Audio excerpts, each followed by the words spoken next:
There is yet another way to construct an array. Quite often you need to create an array and fill it with initial values, so Java has it set up so you can do both in one statement.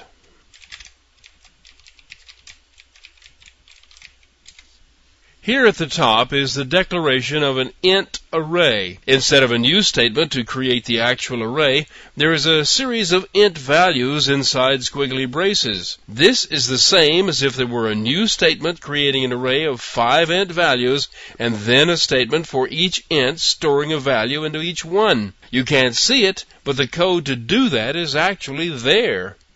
A text window is then constructed to be used for display. The first thing that happens is the length of the array, that is, the number of members in the array is displayed. Now, every array object has a read-only value named length that contains the size of the array. The part method of text window is called to start a line on the output. This loop executes once for each member of the array. You can see how the loop counter is set to run from 0 to the length of the array. When you're looping through the members of an array like this, it's always best to use the value of length. That way your loop always executes the correct number of times. If you try to index beyond the end of an array, your program will crash and an out-of-bounds exception will be thrown. Anyway, inside the body of the loop, a call is made to include the current value as part of the output line being constructed with a series of calls to part. Once the line is constructed in the output, the call to the line method ends the current line.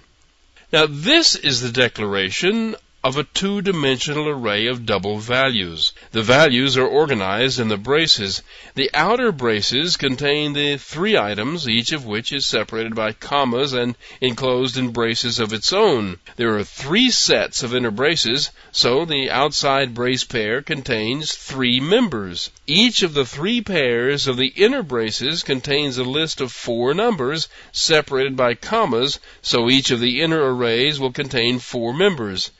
The array this creates, then, is 4 by 3.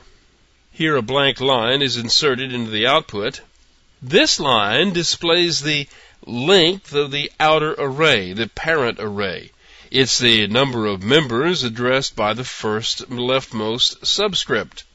Here is the outer iteration. Its values range from 0 to the number of members of the parent array. At the top of this loop, the length variable of the current member of the array is displayed.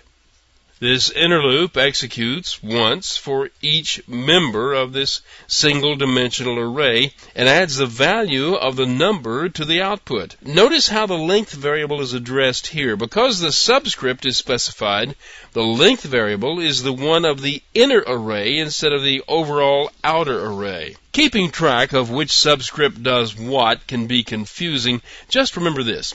The subscripts further to the right move the fastest. As you can see here, the value of I is the outer loop index and counts much slower than J, which is used as the counter for the inner loop. The J index is the one that's on the right. Let me show you how this looks when the program runs.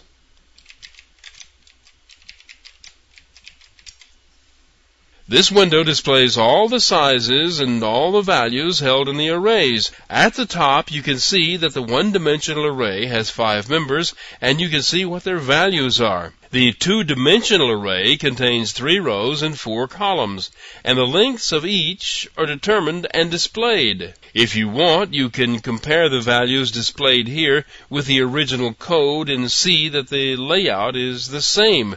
The values were chosen to help you see that layout.